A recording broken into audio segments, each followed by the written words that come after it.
Yes, guys, big up everybody. Welcome back to L5 Star FC. It is Klopp Talk TV here, and I'm joined beside the fellow panelist in Ben. How you doing, bro? How's things? Nah, things are amazing, my brother. It's good to be back. How are you? Yeah, all good here, mate. All good here. And we've got plenty in store for you guys today. It is a double show where we also give our reactions to the Porto game, which we've seen a few days ago. And we are looking ahead to Liverpool, who face Southampton in the Premier League. 3 o'clock kickoff British time tomorrow. So, guys, make sure if you are new, make sure you hit that like button and you hit that subscribe button. First of all, welcome to L5 Star FC. That is my personal channel right there. If you're here for the first time, subscribe to the channel and like the video if you're enjoying the content that you do see, and make sure to support the channel. Boys, I'm having a fresh trim, but we'll keep that for tomorrow. But please feel free to get involved in the discussion. Drop a few comments in the live chat. And Ben, obviously, we'll skip the kickoff question. We'll delve straight into what was an emphatic win, considering Liverpool coming into this game. There was a little bit of scrutiny, whether they go strong, whether they go weak. And I suppose if you look at Chelsea and Man City and you think if they were chucked in that position, they'd say, the media would say, oh, well, Chelsea would win that easy. Their backup team would still win that. And obviously that goes down to our depth and all that sort of stuff. But how do you think we dealt with that against Porto? Because they're a team that were fighting 4 points, and the way we just professionally battered them off was insane. How do you rate the performance as a whole? And we're obviously, before we delve into it, what was your overall assessment of the performance from the Reds? Yeah, I mean, it was a good performance. I mean, we started off a bit shaky, not gonna lie, because they were really pushing for those 3 points. We actually went a bit, like, in terms of the team and stuff, we went a bit stronger than what I thought we would have went with. But yeah, like I said, Klopp said he wants to respect the competition, and I think he did with his lineup. But it was a bit shaky. I mean, especially in the first half, it was a bit shaky. The back four was at times a bit all over the place. That's because probably, we didn't have that leader. We didn't have Van Dijk in there. And there didn't seem like there was a lot of communication between Kanate and Matip. But second half, I think Klopp just spoke to the boys, told them, like, just relax. Because a lot of the time we were playing their game instead of playing our game, holding the ball, trying to nullify their attacks. And when we did that, and then there was like a time in the first half when we did that, and then we scored, but obviously Mane's goal was ruled offside. But I guess I don't know. So yeah, but overall, second half we definitely improved, man. So I'm happy that we managed to come away with a few points. Even though we didn't have that drive to actually win the game.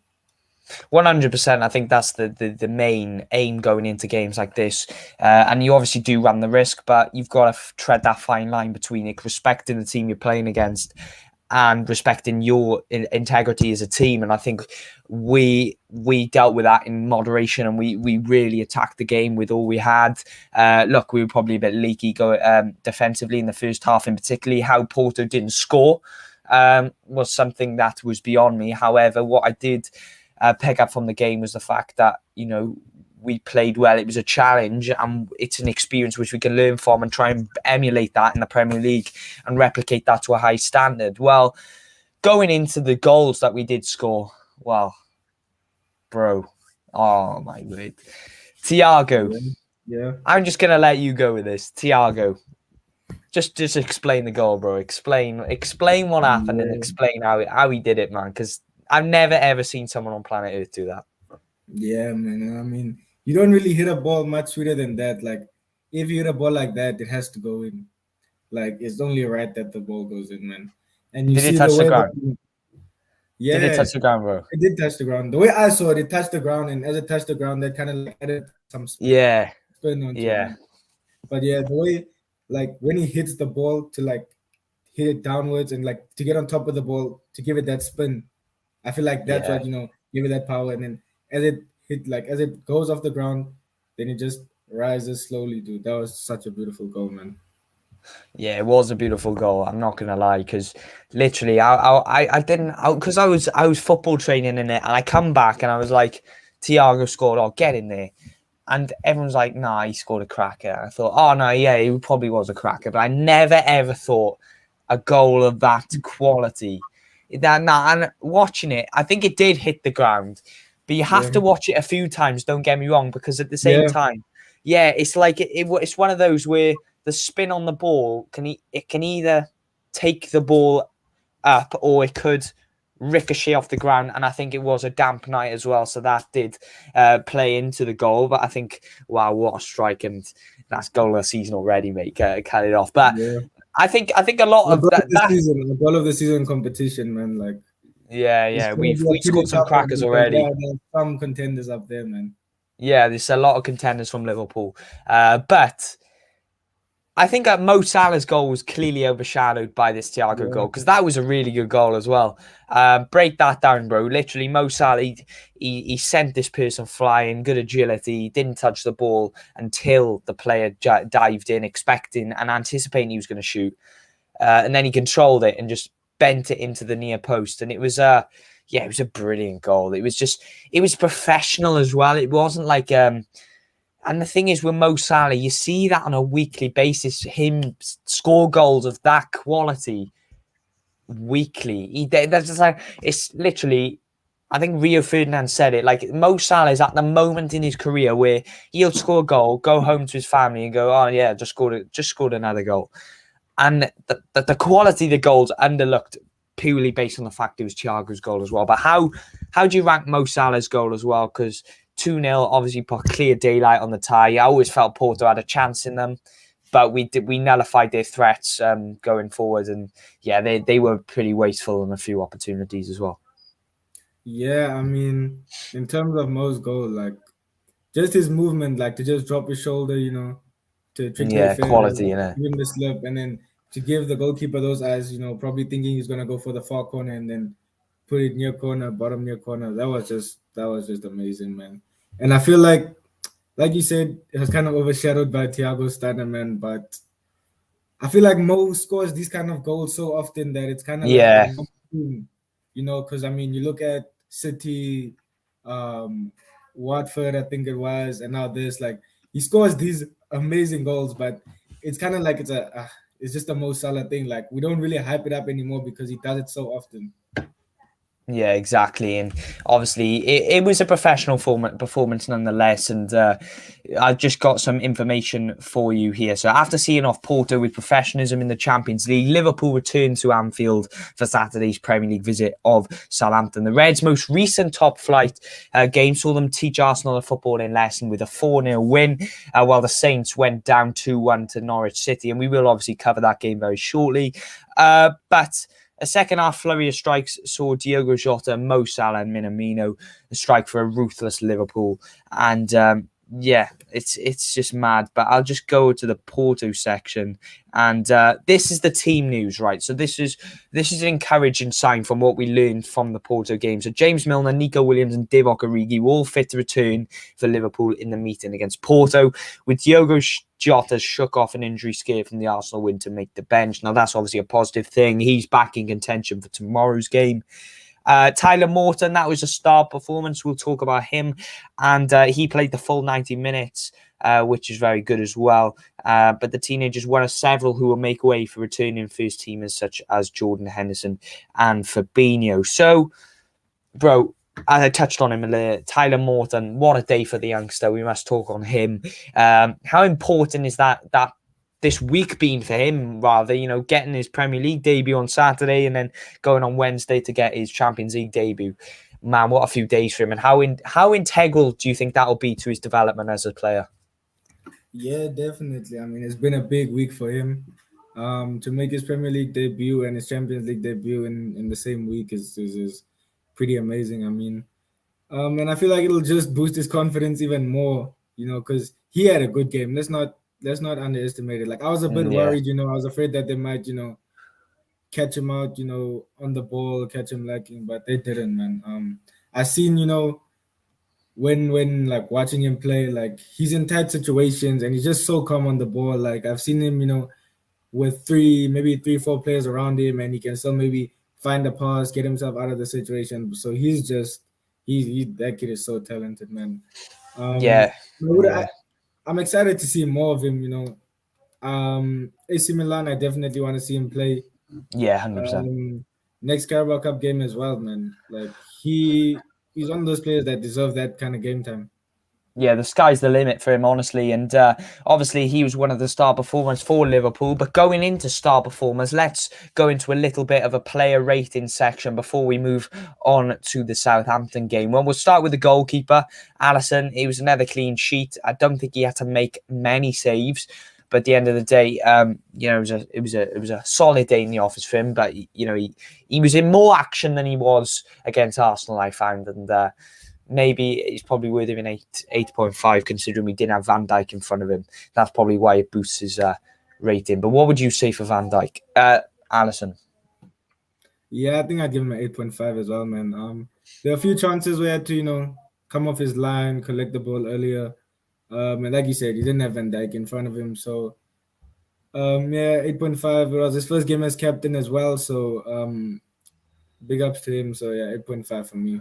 Yeah, another landmark day for him. Obviously, captain in Liverpool, which is always an achievement, regardless of what position you play. And for a goalkeeper to captain Liverpool, you never really see that as often. So big ups to Alisson. And the back four in front of him consisted of Robertson starting the game with Trent Alexander-Arnold on the right hands. No, Tsimikas, wasn't it? Robert, come on. Yeah, sorry, bro. Tsimikas and Trent started the game with Konate. Nico started. Oh, bro, my facts are all over the place today. So, hang on. Konate started centre half with Matip, with Nico, Tsimikas. The midfield was Thiago, Morton, Fabinho. No. Thiago, Morton, and Ox, man. Morton and Ox. Go on. You go ahead. So yeah, and then front three was Mane, Salah, and Minamino. So Nico Williams, he looked positive as well. We know that he's not afraid to get up and down that right hand side. So I'll definitely give him an 8.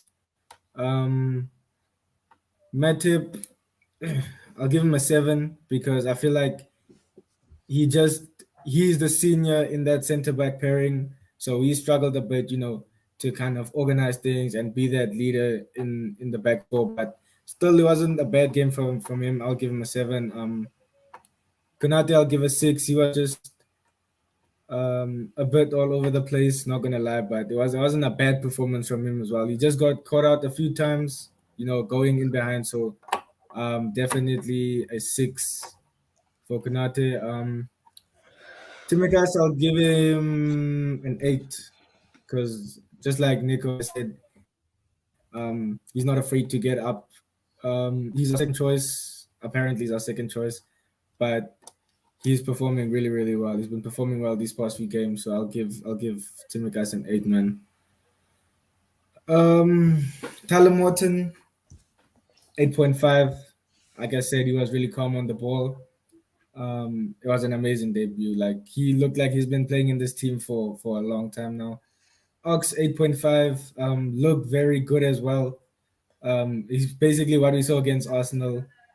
He's really growing into that number 8 role.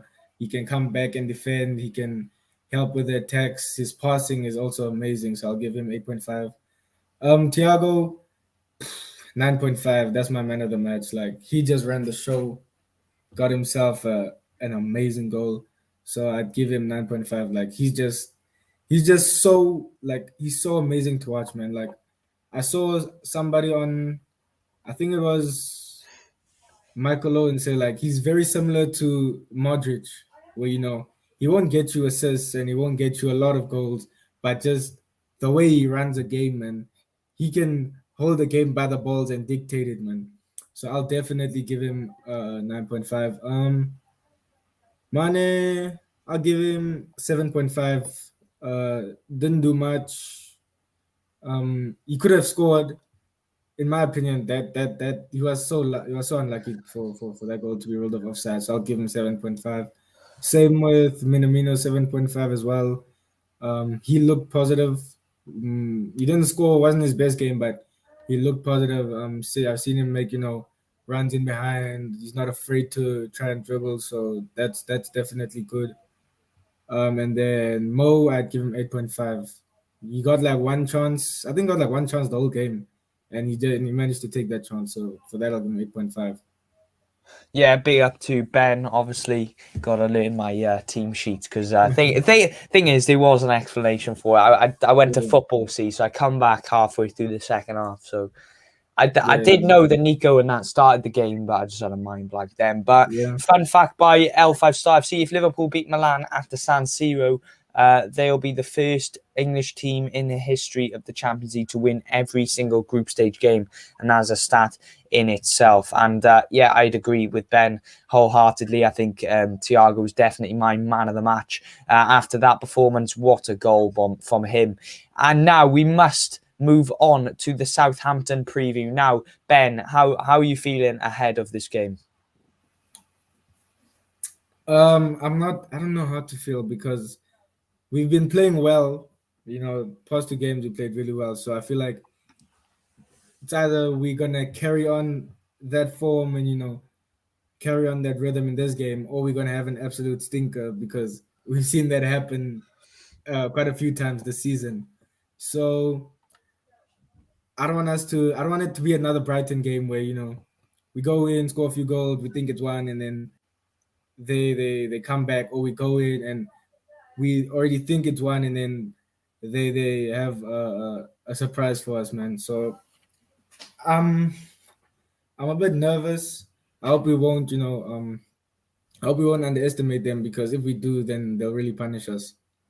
Yeah, they will. They have the quality too. Although the start of the season has been a bit staggered, we will go into some team news before we go into overall thoughts going ahead of this. Well, we'll start with Liverpool. And James Milner, Nico Williams and Divock Origi were all fit to return for Liverpool in the meeting with Porto. Jota shook off an injury scare. He made the bench, so he's in contention for this game. There is hope for Naby Keita as he may be ready for his comeback against Southampton, but Firmino, Jones, Elliott and Joe Gomez are set out to miss once more. Now, Tyler Morton played the full 90 minutes. It's unlikely he'll make the matchday squad, but if he does, it's likely to be him on the bench with Jordan Henderson and Fabinho standout names to be included in that starting 11. Now, as for Southampton, Nathan Redmond missed the defeat to Norwich, which is an absolute shock result for them, but due to the birth of his child, but he should return for this game with Stuart Armstrong and Gineppo still doubtful through injury and personal problems, respectively. Now, Jack Stevens will spend several more weeks on the sideline as he battles out from a knee injury, and Redmond's expected return could see Diallo demoted to the bench. Now, we'll go into the starting lineups for the two teams, and from the team that I've displayed to you and the squad, this is the possible starting 11. So McCarthy goes in goals. The likelihood is they play a diamond formation, which means they start three at the back. And I think Livramento, Salisu and Bednarek go in there with Romeo, James Ward-Prowse stuck in front of them with Kyle Walker-Peters and Redmond on the wing-back positions, with Adams, Armstrong and El Yanusi going up front. Now, if Southampton play that, Ben, what do you think we need to watch out for? What are the standout names? Is it if they get the ball to James Ward-Prowse? We all know what a player, how much of a good player he is, especially from set pieces. We have to be disciplined in and around the area. Because we all know what the ability he has at the end of the day and what he can produce from lethal positions like that. Yeah, man. He's definitely the person. When I saw that lineup, I was looking for his name first, man. Shay Adams as well. Shout out to Carl Battles in the comments. Um, but yeah, James Ward-Prowse is definitely the first person who I would watch out for because we know how good he is with set pieces, and we struggled a few times, defending set pieces. I mean, he's probably as good as anybody in the world, actually. Like, I'm not even gonna lie. He's probably set pieces, dead ball situations. He's one of the best in the world. Whipping the ball in, having a go at goal. So we need to be extremely wary of him because they are gonna try and get set pieces because that could be the only chance that they have to score in the game. Yeah, exactly. You know, he is very clinical from those positions, and we have to be wary of that. And now, having recovered from a 2-game winless run for Liverpool, we return in the league, and the Klopp side occupy third place, 1 point away from Man City. Now, Chelsea are 4 points ahead, but they have Manchester United. Now, we cannot get carried away. We have to just do our job here. But the league could be a lot more closer if, and that's a big if, Manchester United manage to stop Chelsea. Can you see that happening, bro? I don't think so. Like, I feel like it's a bit too soon before we see, that improvement from them. I feel like the improvement will come. I feel like it might just come a bit too soon. Um, uh, yeah, I feel like Man United won't be able to do it against Chelsea, but we should just focus on our game. We shouldn't really try and look anywhere else. We just need to focus on winning our games. If we win our games, then we can't go wrong, really.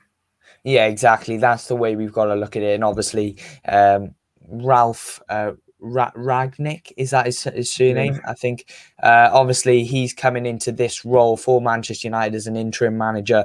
He wants 2 years further consultancy after I think he parts ways with Manchester United. But is this a good move from Manchester United? I know you obviously wanted to talk about this yeah. during the next stream, but do you think this is good for Manchester United? Obviously, he's mentors to Tuchel and Klopp.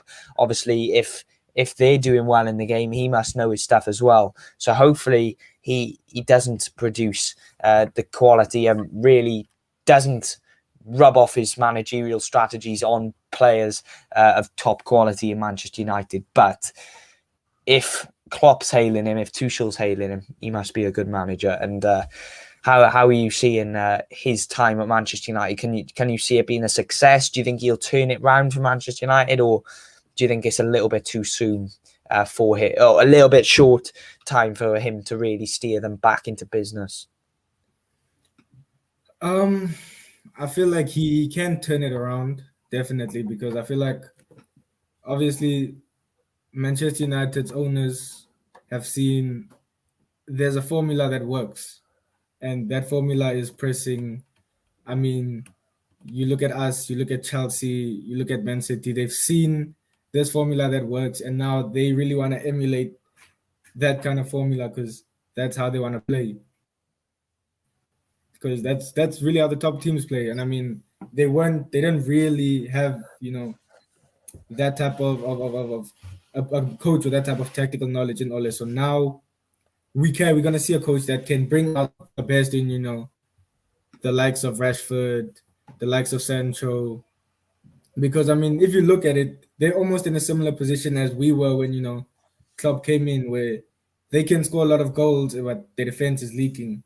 So they could turn things around. They could be like us in 17, 18. I mean, playing, heavy metal football. I mean, pressing high, winning the ball high up the pitch. Attacking is like gonna be their main focus.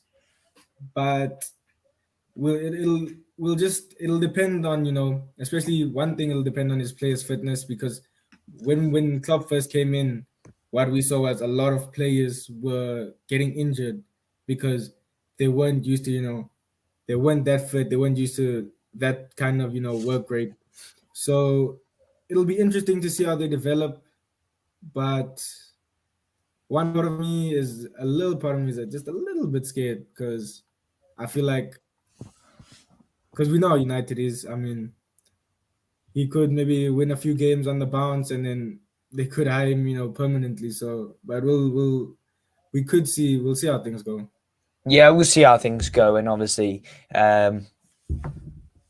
it's one of those really where we have to see his performance levels and the change in Yeah, Manchester United, how quickly he adjusts to life there. Obviously, he's all good being a good manager and having a brilliant philosophy, but is rubbing that off and implementing that into the quality of players that Manchester United have at their disposal, and trying to manage the big personalities, because yeah, the jobs that he definitely. has had in the past, doesn't come close to the stature of Manchester United. So whether he delivers on that stage is still yet to be known. So we need to find that out before we can make any assumptions. But if his past is anything to go by and what he's done with what he's had, then he's going to be a good manager and he will turn the ship, like you said, and like you hit the nail on the head there. But a Liverpool team, my starting 11 prediction before we come into yours.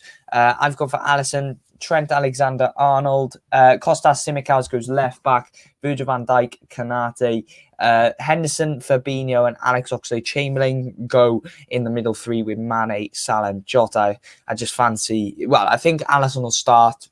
Don't change the keeper. Tsimikas for me, just because.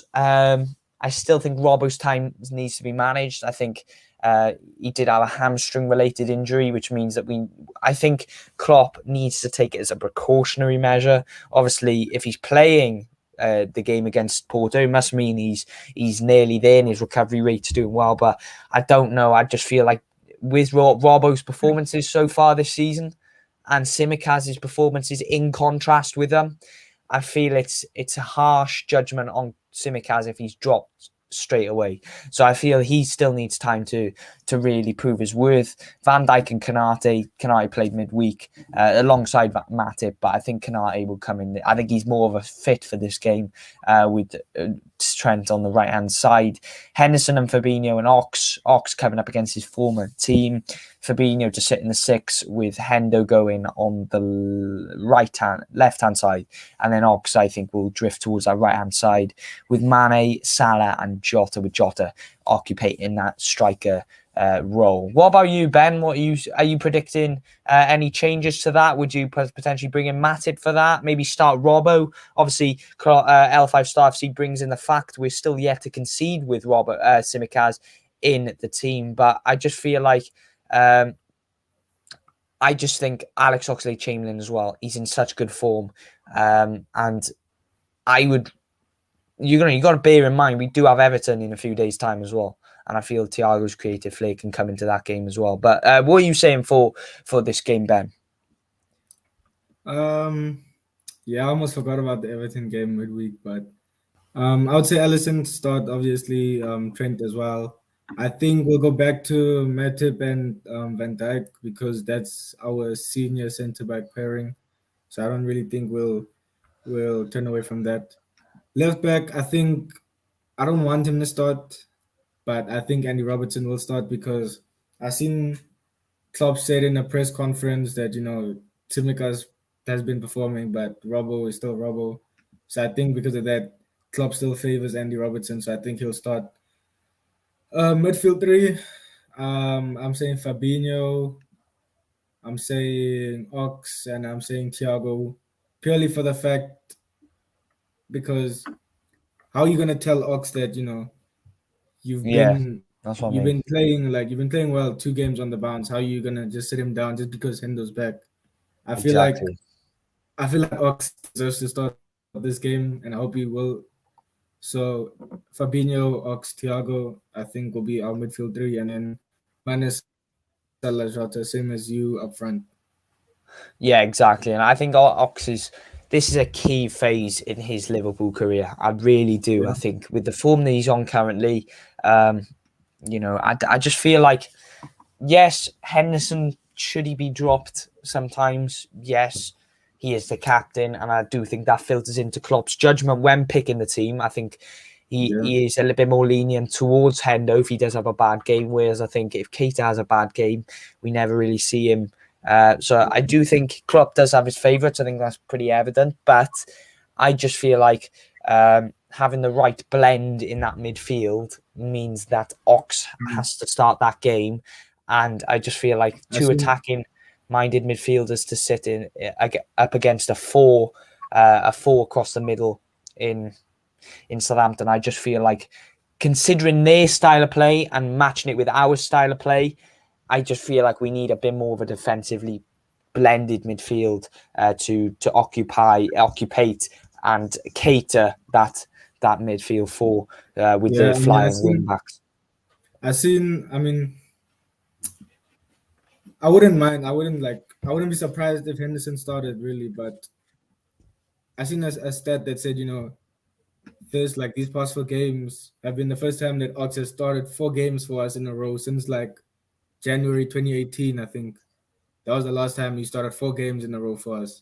So I just feel like, why the reason why I want him to start was, just to let him ride this wave that he's on, because he's been playing well, been starting. He looks match fit. He doesn't look as injury prone as he was. So just let him carry on riding this wave, really. Yeah, exactly. And I think all Henderson, Alex Oxlade-Chamberlain and Thiago have had a goal against Southampton in the last 2 years as well to compound that. So we can score from midfield, and that is for certain. And we've proved that this season already with some of the top contenders, as Ben has mentioned there. Now, score predictions. Now, before I get into score predictions, it's worth mentioning Liverpool have scored at least 2 goals in each of their last 16 matches. That's an astronomical number. And with Liverpool having an unbeaten run across domestic and continental competitions at home, Ben, what are you saying? Score predictions. I'm saying 3-0. I say Ox, Salah, and Mane are going to score. Yeah, and I have said the exact same thing. I have said a 3-0 win to Liverpool. I think we'll get the job done at the end of the day. And maybe it's a difficult game in terms of maybe the result doesn't do the performance justice. I do think it'll be a slog for a large part of the game. I think it'll be very much similar to the Crystal Palace game. We were 1-0 up for a large part of the game, and then we scored 2 late goals with Salah and Keita towards the end of the game. So I think it'll be one of those games where, again, going off the last 2 home games, getting another clean sheet under the belt, it'll just implement that winning mentality which we had at the start of the season, which slowly dissipated, but we need to try and reignite that spark back. But I'm going to 3-0. Carvalho's gone 4-2. End-to-end game. Pro Club's goals for a Liverpool win 2-1.